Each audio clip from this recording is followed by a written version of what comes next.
আমরা এই গত 26 তারিখে এই লাশ ভিকটিমের লাশ আমরা তাইবার লাশ উদ্ধার করি।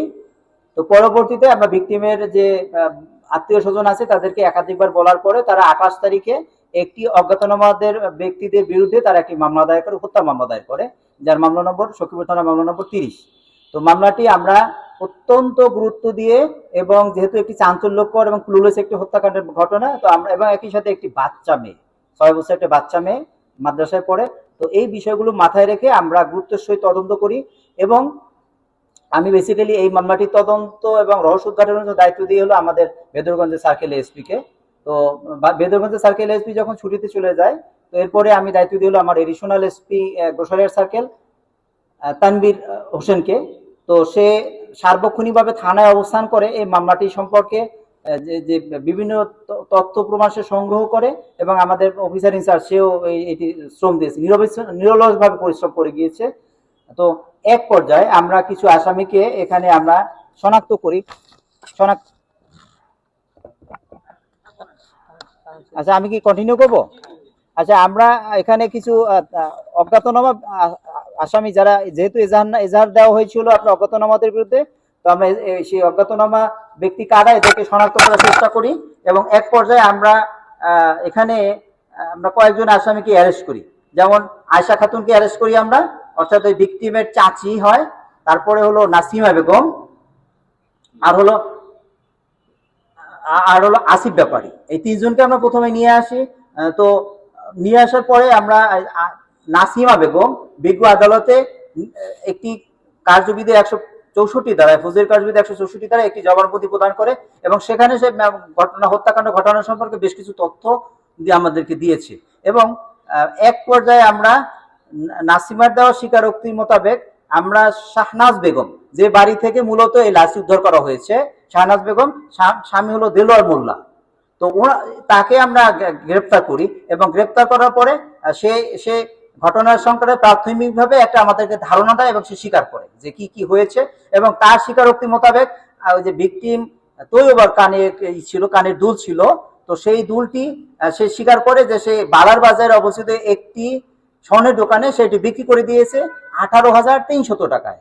তো আমরা এইটা জানার পরই আমাদের এডিশনাল এসপি নেতৃত্বে আমরা একটি টিম পাঠিয়ে দিই, এবং সে বালার বাজারে যে দোকান থেকে আপনার এই যে দোকানে ওই যে কানের দুলটা বিক্রি করা হয়েছিল, সেই যে দোকানদারকে আমরা শনাক্ত করি।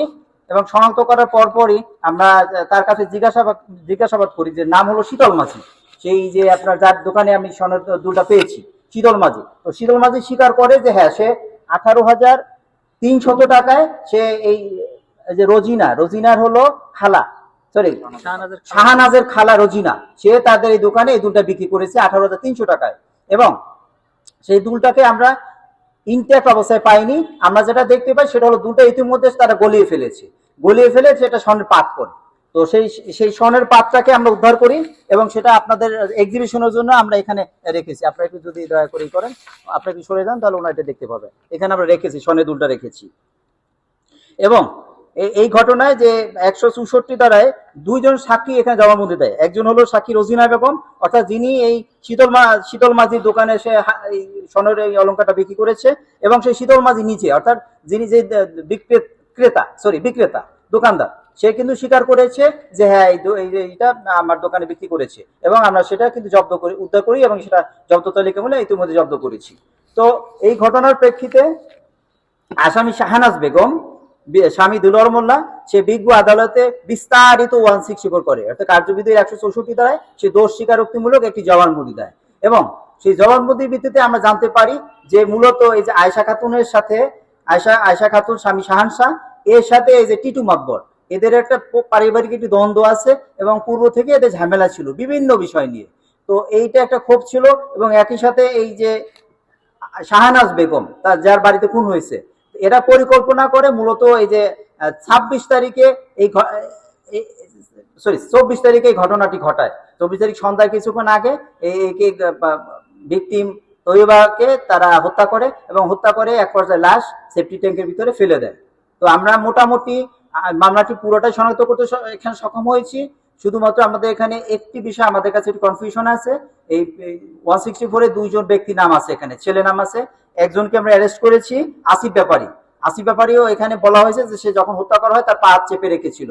দুইটা 164 এখানে এসেছে এবং আরেকজন ব্যক্তির কথা এসেছে। আমরা এই একমাত্র আমাদের দুর্বলতা, সে এই ব্যক্তিটাকে আমরা এখন পর্যন্ত আমরা ই করতে পারিনি। তো আমরা চেষ্টা চালিয়ে যাচ্ছি। আমরা আশা করি অচিরেই যে যে দ্বিতীয় যে পুরুষ ব্যক্তি আছে তাকে আমরা শনাক্ত করতে সক্ষম হব এবং আমরা তাকে অ্যারেস্ট করতে পারবো, এটা আর কি। তো আমরা যেটা মনে করি যে এই মামলাটি নিয়ে আমাদের স্থানীয়ভাবে অনেক ধরনের বক্তব্য এবং পাল্টা পরস্পর বিরোধী বক্তব্য এখানে এসেছে। তা আমরা ক্লিয়ার করতেছি আপনাদের মাধ্যমে যে আমরা এই মামলাটি অত্যন্ত গুরুত্ব দিয়ে এবং এটি চাঞ্চল্যকর এবং ক্লুলেস হত্যাকাণ্ড এবং একই সাথে এখানে ভিকটিম হল নাবালিকা, একেবারে অল্প বয়স্ক, 6 বছর বয়স।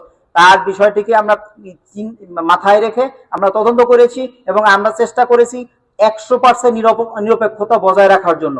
আমরা তদন্তের স্বার্থে আমরা আপনাদেরকে হয়তোবা টাইম টু টাইম জানাতে পারিনি, কারণ হয়তো সেক্ষেত্রে আমাদের তথ্যগুলো আমাদের অন্যভাবে হতো আর কি। তো এই জন্য আমরা মনে করেছি যে আপনাদেরকে একসাথে আমরা সকল সাংবাদিক ভাইদেরকে একসাথে আমরা ডেকে তারপরে বিষয়টি জানিয়ে দেবো। তো এই ছিল আমার বক্তব্য। আমরা আশা করি যে এই মামলাটা অচিরেই আমাদের তদন্ত আমরা শুরু করেছি, আপনারা জানেন, এবং আমাদের এখানে সুপারভিশন অফিসার দিনরাত পরিশ্রম করছে এবং আমি নিজেও মামলাটি ব্যক্তিগতভাবে তদারকি করে যাচ্ছি, যাতে কোনো ধরনের এখানে গাফিলতি অথবা কোনো ধরনের কারো ব্যক্তি স্বার্থ এখানে যেন না থাকে। আমরা চেষ্টা করে যাচ্ছি এবং আমি বদ্ধপরিকর ইনশাআল্লাহ যে মামলাটি 100% নিরপেক্ষ